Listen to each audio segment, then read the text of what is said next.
10 reasons why the victim helps maintain the narcissist's facade. Hello, I'm H.G. Tudor. What is the narcissist's facade?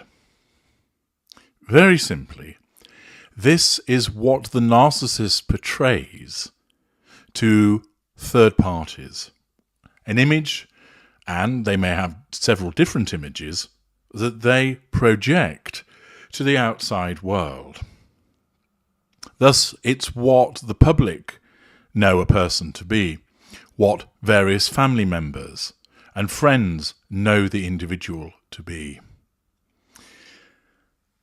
The facade is utilized towards third parties to cause people to believe that the narcissist is a kind person, is a charitable individual, that they are a pillar of the community, that they are successful and decent, that they are a fantastic humanitarian. There's lots of different facades that a narcissist can utilize. Most narcissists, being unaware, those that are mid-range operate a facade, and it has varying degrees of success. Aware narcissists, such as the greatest and ultra, know that they're putting on a facade to the outside world. They know that they're doing so for the purposes of controlling people and drawing fuel, etc. The nature of that facade is done to convey a particular image to the outside world, which is to the benefit of the narcissist. The facade, whether utilized by a mid-range narcissist or a greater narcissist, allows control to be asserted over various people. It causes them to respond, thus giving fuel, and it can give access to character traits and residual benefits. The facade is a residual benefit of itself. By having certain people in that facade, friends and families, it enables the narcissist to create an image to the outside world to pursue other aspects of the prime aims. One interesting aspect of the facade is that it's actually relatively common that the victim actually helps maintain the facade, i.e., they don't take any steps to try to shatter it. Why? Now, it is the case that certain people who are the victims of a narcissist, usually the intimate partner primary source, when facing the fact of realization of what they're dealing with, then wants to expose that individual to the outside world. They want other people to know that this person is a narcissist or an abuser. They want everybody else to know that this person has behaved in particular ways. But there are other instances where that doesn't happen. There are other instances where the victim doesn't take any steps to expose. Indeed, they go along with the facade. They remain silent about what the narcissist has done to them. They support the appearance by portraying a united front, by portraying an idyllic lifestyle to the outside world that all is well, which results in, when there might be an exposure of what's truly gone on behind closed doors, considerable surprise expressed by people who thought, I thought they had such a happy marriage. They seemed like the ideal family. I thought their lifestyle was idyllic. They didn't realize, of course, that one of the individuals in the dynamic was a narcissist. They didn't understand that that individual was behaving in a particular way that was causing harm to another by way of manipulation, by way of the sustained devaluation. It all took place behind those proverbial closed doors. But there are instances where victims don't do anything to expose, don't do anything to demonstrate what's truly going on, and act in a way to maintain the appearance of the facade by not acting against it. Why? Number one, fear of retaliation. Fear is a considerable driver of behaviours. Fear causes that victim to think, I can't expose this person. I'm frightened of what they'll do to me should I attempt to or even succeed in exposing them. It might be, for instance, that the individual will be physically violent with them. They might increase the nature and frequency of the abuse. They might withdraw financial support. The individual might be reliant upon them for financial assistance. It could be that they're concerned that the narcissist would go around and smear them, worrying that people would believe that they are actually the problem. Therefore, mindful of the retaliation, because they know how horrible the narcissist can be towards them, they think better to let the world continue to believe that this person is a good person than do anything to shatter that illusion. Because if I do, and they know that it's me that's done it, I'm going to really suffer. 2, to protect the children. In some instances, this is to try and keep the family unit together. In some instances, it is to save the children the pain of having parents that are splitting up. In some instances, it is to protect the children from other people knowing that their home life is not a particularly good one, or from other people knowing that one of their parents is a nasty narcissist.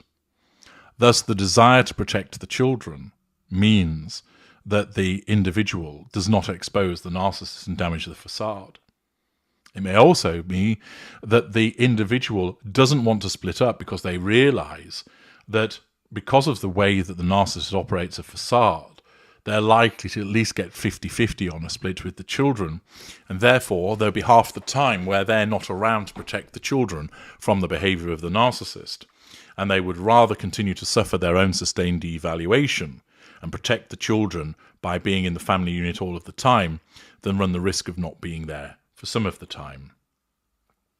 Number 3, shame. The victim doesn't want to be seen as a victim. They don't want to be seen as somebody who has been bullied and abused and intimidated. It might be the case that the victim is a particularly successful individual who is otherwise known for being independent, thrusting, successful, and they feel considerable shame to be cast in the light of victim, that they don't want people feeling sorry for them, that they don't want to be seen as somebody who fell prey, that they might feel that it is an insult to their intelligence that they got caught by such a person, that they have remained with an abuser. And therefore, in order to avoid that information from being placed in the world at large, they go along with the maintenance of the facade. Number 4, pride. Pride is a narcissistic trait. Everybody has narcissistic traits ranging from resentment, argumentativeness, vanity, and including pride. Different from the shame of not wanting to be seen as a victim, pride is such that the individual doesn't want to be seen as a failure. They don't want to be seen that their relationship has failed, that their marriage has foundered. They don't want to be viewed as somebody whose relationship has not worked out, and thus pride prevents them from admitting to others what is really going on. Number 5, that exposure will prevent change. Perhaps not fully aware of what they are dealing with and suffering from the often misheld belief that the abuser might be able to change, the victim, understandably but mistakenly, thinks to themselves, well, if I expose them to other people, that is going to alarm the narcissist or the abuser to such a degree that the potential for them to change their behaviour might be lost. I'm better off not shaming them or embarrassing them by exposing them, and instead staying with them to work on trying to bring about change. As you know, the narcissist cannot effect permanent change. Number 6, not being believed. Such is the power of the facade, along with the persuasiveness of the narcissist, and the way that the narcissist behavior undermines the confidence and self-esteem of the victim. It is commonly the case that an individual makes no attempt to seek to expose the narcissist because they simply will not regard themselves as someone who will be believed. It perhaps might be also born of instances where they have tried to speak to somebody who has resisted the suggestions. What? Frank, do that? I don't think so. Or that they've spoken, for instance, to the police and they weren't taken seriously with regard to what they were saying. Their confidence has been knocked time and time again by the abusive behaviours of the narcissist. Combined with the gaslighting and revisions of history, they start to doubt their own memories and wonder, in actual fact, whether anybody would believe them if they attempted to expose the narcissist. Add into that the conviction that the narcissist shows, their geniality to the outside world, the way that they are liked and admired by other people, the victim may well reach the conclusion it's pointless, the facade is too powerful, and I'm too weak to try and do anything about it. Number 7. It's easier to go along with it than the alternative. Rather than risk the disruption and the retaliation, the hard work that might be involved and the upheaval that's associated with the exposure, it's just simpler to continue to be abused and not damage the image that is portrayed to the outside world in relation to the narcissist. Number 8. A reluctance to damage a financial situation. It may be the case that exposure would result in the narcissist, for instance, losing their job. It could be that the narcissist business suffers a downturn, if, for instance, they're a business owner and they're revealed as being a serial abuser, which would then have a residual effect upon the victim themselves because they are reliant upon the abuser financially. In effect, they would regard their exposure of the narcissist and damaging their facade as cutting their own nose off to spite their face. That by causing the loss of job, causing a downturn in the business, this then means that the financial firepower of the narcissist is affected, and the victim being reliant upon that financial firepower causes themselves a problem. Thus, they decide against taking such steps. Number 9.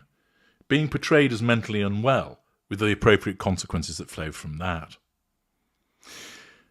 It may well be the case that the victim knows that they have been smeared and that they recognise that in trying to explain to people what the narcissist is really like, going up against that facade, perhaps with minimal evidence, just their say-so, could result in them being regarded as mentally unwell, particularly as you know, accusations of mental frailty and mental unwellness are often directed at victims.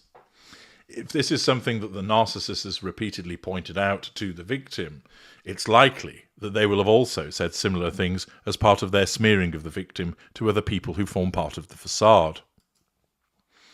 Accordingly, the victim is entirely and understandably nervous of being labelled as a lunatic, as nuts, as crazy, with the consequences that could follow with regard to stigmatization, hospitalization, and impact upon career.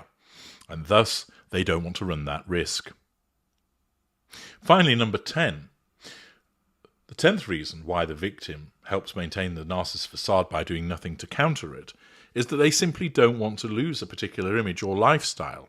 This caters to their own narcissistic trait of vanity, that whilst they're being abused, they do live in a large house and have access to money, and that they have a particular image that the local community sees, that they believe that it is idyllic, and driven by this narcissistic trait of vanity, the individual puts that before their own welfare, not wanting it to be disturbed by shattering the image of the idyll that they have. Those are 10 reasons why a victim may well not do anything to expose the narcissist and thus damage the facade. But what's behind all of that? As you would suspect, it's emotional thinking. It isn't logical to remain with a narcissist in order to maintain an image of your own to the outside world. It isn't logical to remain because you think that if you expose them, it will prevent some kind of change occurring. It isn't logical to try and soak up the abuse thinking it's easier to do that than expose the narcissist and damage the narcissist facade. Each of those 10 instances that I've given you are not governed by logic, they're governed by flawed logic, which is caused by the emotional thinking. Naturally, the victim, still living with the narcissist, is in all 5 arenas of interaction, and therefore their emotional thinking is extremely high. This means it has the power to be problematic for the victim in corrupting various traits such as pride and vanity, causing them to have increased fear when in actual fact they ought not to do so, and thus causes them, in essence, not to think straight. Thus, those are 10 reasons why the victim doesn't expose the narcissist and in turn thus is implicit, or rather complicit, in maintaining the narcissist facade. They, of course, don't think to themselves, I want to actually help the narcissist, but they do so by not taking steps to shatter the facade, and it's driven by emotional thinking. I'm H.G. Tudor.